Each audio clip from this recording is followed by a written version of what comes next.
Eu quero convidar os irmãos para que abram as suas Bíblias. Nós vamos abrir a nossa Bíblia lá em Atos capítulo 13 e vamos ler Atos 13 de 1 a 3. Atos 13 de 1 a 3.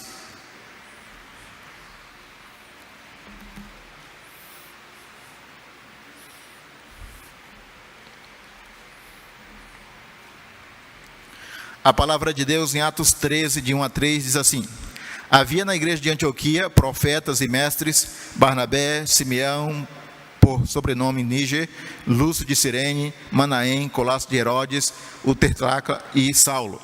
E servindo eles ao Senhor e jejuando, disse o Espírito Santo: separai-me agora Barnabé e Saulo para a obra que os tenho chamado.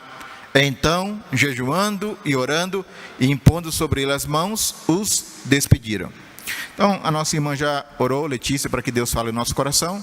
Então, nós vamos pregar a palavra do Senhor e espero que os irmãos ouçam com atenção a palavra de Deus através desse servo do Senhor, pela graça dele.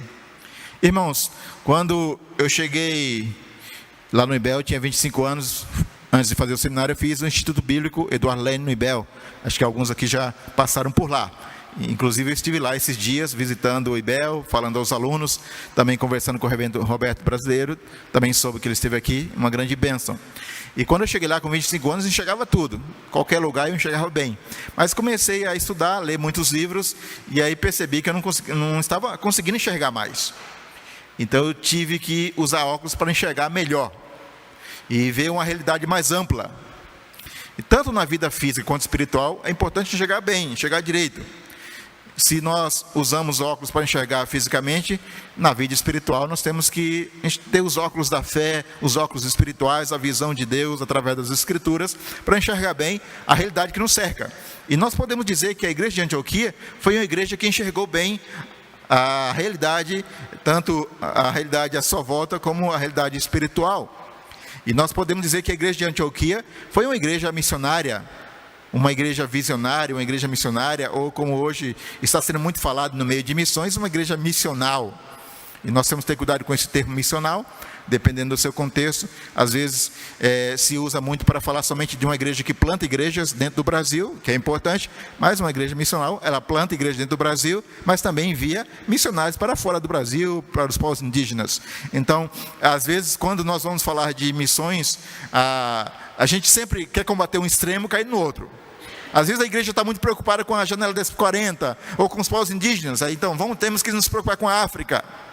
E às vezes nos preocupamos com a África e esquecemos os povos indígenas, esquecemos as comunidades no Brasil. Então nós temos que ter uma visão correta. Temos que nos preocupar com a Guiné-Bissau, com a África, com a Ásia, com os povos indígenas, com os bairros de São Paulo, com as comunidades, com os ribeirinhos, ciganos, quilombolas, imigrantes. E a igreja de Antioquia teve essa preocupação de ser uma igreja forte na sua cidade, uma presença marcante evangelística na sua cidade, mas também uma presença marcante na obra missionária, enviando Barnabé e Saulo. E nós conhecemos bem a história da formação dessa igreja. Nós percebemos que ela foi formada a partir da perseguição que aconteceu em Jerusalém.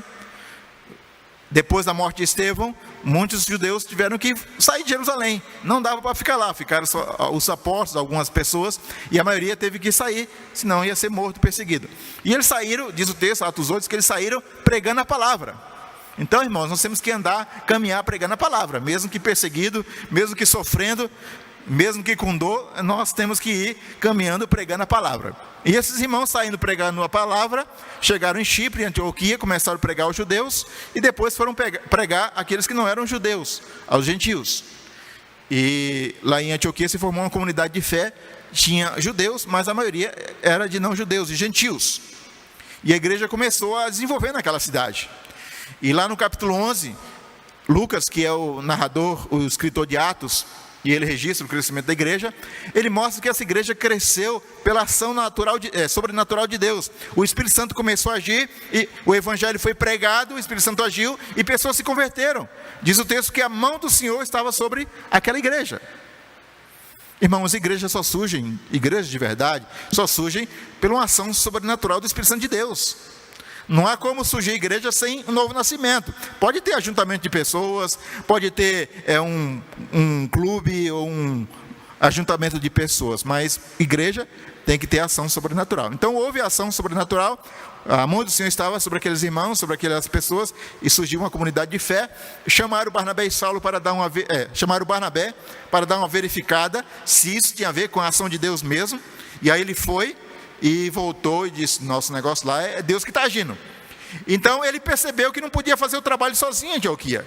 Ele era o homem da exortação, do aconselhamento, mas ele não era o homem da pregação e do ensino.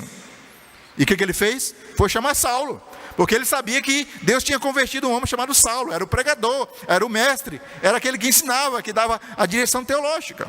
Aí, pastor Roster, é um grande ensino.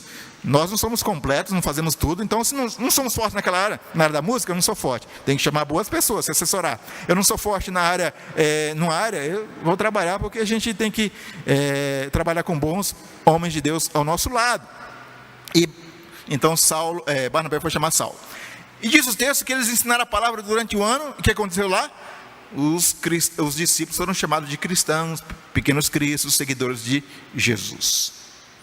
Então nós vemos uma igreja que se tornou forte na cidade, e depois houve o chamamento de Barnabé e Saulo para a obra missionária, para fazer as viagens missionárias. E aí nós lemos aqui em Atos 16, aí eles estão saindo da Ásia agora, indo para a Europa. Passa a Macedônia e ajuda-nos. É por isso que nós podemos dizer de fato que a igreja de Antioquia era uma igreja visionária, uma igreja missionária, ou uma igreja missional. Uma igreja que não apenas enviava missionários para o campo, para além das suas quatro paredes, mas também uma igreja que se preocupava com a evangelização da sua cidade, do seu povo. Então, vamos pensar numa igreja missionária. Esse vai ser o tema dessa noite, uma igreja missionária. Mas pense, uma igreja missionária é aquela que não apenas envia missionários para outros campos, para a Guiné-Bissau, para a Ásia, para os povos indígenas, mas uma igreja que também se preocupa com a sua cidade, com as pessoas à sua volta. Ou seja, ela atua tanto localmente, como nacionalmente, como mundialmente. E quais são as características principais de uma igreja missionária, ou de uma igreja missional? E a primeira característica, o texto de Atos 13 nos dá a direção. A primeira característica de uma igreja missionária é uma igreja que olha para o alto, que olha para Deus, que está centrada na pessoa de Deus. Aí atravessamos a rua, fomos pregar aí para o pessoal que mora nas ruas. Eu fui aí com os irmãos nesse projeto, fomos até o metrô. Então alguns são chamados para atravessar a rua. Às vezes nem atravessar a rua, porque dentro de casa tem pessoas que não são crentes. Então, é preciso olhar. Eu tenho falado aí por aí também, que a igreja brasileira tem sido enganada com a seguinte questão: o engodo de Satanás. O Brasil já está evangelizado, as pessoas já ouviram o evangelho, não precisa pregar, entregar um folheto para quê? Ninguém vai receber.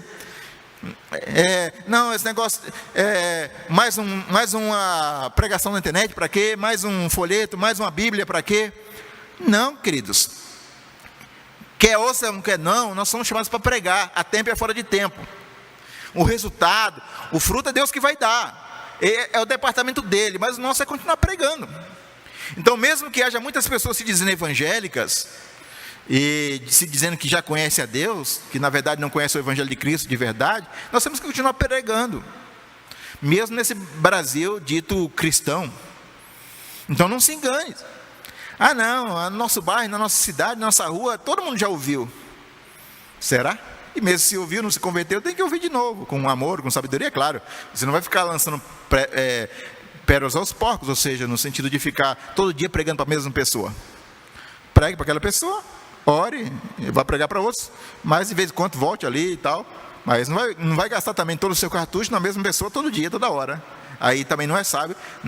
Aí Jesus diz que a gente tem que procurar outros campos, especialmente os mais, segundo a estratégia paulina, os campos mais abertos, mais frutíferos, sem se esquecer daqueles mais resistentes. Mas se há campos mais abertos, vamos investir mais lá. Então, para nós terminarmos nessa noite, nós falamos aqui sobre uma igreja missionária. E essa igreja missionária é uma igreja que, primeiramente, ela tem Deus como sua prioridade principal. O seu culto, a maneira de viver, os seus líderes são voltados para Deus, consagrados para Deus, olham para o Senhor, ouvem a palavra de Deus, pregam a palavra de Deus, deixa Deus agir, dirigir e conduzir a igreja. Então a igreja não é centrada na pessoa dos seus líderes, dos seus músicos, da sua estrutura, mas é uma igreja centrada em Deus. Uma igreja missionária, ela tem uma preocupação grande com seus membros, com as pessoas que Deus traz para dentro das suas portas, das suas quatro paredes. Ou seja, ela vai tratar, ela vai cuidar, ela vai aconselhar, vai disciplinar, se for o caso, porque isso também é graça de Deus, mesmo que às vezes não gostamos da disciplina, mas tem a ver com o tratar de Deus. E a igreja precisa fazer isso, ensinar, pastorear, cuidar, visitar, preparar os irmãos para que sirvam a Deus conforme os seus dons. E se Deus levantar pessoas do nosso meio para outros campos, para o seminário, para o IBEL, para a PMT, e que a igreja possa abençoar, impor as mãos e falar, nós vamos com você também. Porque nós entendemos que nós somos chamados para nos preocupar com aqueles que ainda não conhecem Jesus, tanto aqui no Brasil como em outros países.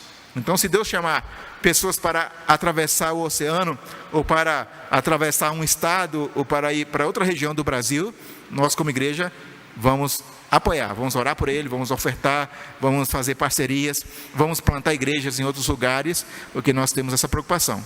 Sem nos esquecer que há um grande campo na nossa cidade também, mesmo dita evangélica, porque muitas pessoas de fato não conhecem o Evangelho de Cristo.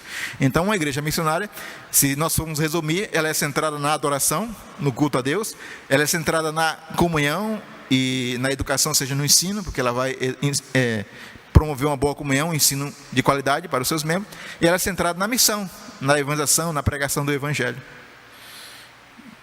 E espero que essa igreja continue crescendo nessa direção, uma igreja de fato missionária, crescendo nessa direção para a glória de Deus, para o crescimento do reino, e que através da Igreja Presbiteriana Unida nós podemos ser instrumento de Deus para abençoar São Paulo, Guiné-Bissau e o mundo, e possamos continuar ouvindo boas notícias para a glória de Deus, que essa igreja está caminhando nessa direção para de fato ser uma igreja missionária. Não somente a Igreja Presbiteriana Unida, mas a Igreja Presbiteriana como denominação e outras igrejas presbiterianas no Brasil que precisam se despertar, e aí é o nosso trabalho pelo Brasil para trazer despertamento missionário também para outras igrejas, em nome de Jesus. Que Deus abençoe. Vamos nos colocar de pé e orar, e pedir que Deus nos capacite a sermos de fato essa igreja para a glória do Senhor. O desafio é grande, mas se nós olharmos para a cruz, em Cristo há capacitação, há poder, através do seu Espírito, para viver essa realidade, em nome de Jesus. Senhor, estamos aqui reunidos em Teu nome. Ouvimos a Tua palavra, Senhor, a Tua palavra que nos chama, Senhor, para um despertamento missionário. Para que isso aconteça, dependemos da ação do Teu Espírito, porque sem o Senhor, nada pode ser feito. Ó Deus, fomos chamados, ó Deus, como líderes para cuidar do nosso rebanho, dos nossos membros, e como membros também, que haja interesse, que haja vontade de aprender, de crescer e de servir ao Senhor. Porque servir ao Senhor não é somente para pastores, mas para todos os seus membros.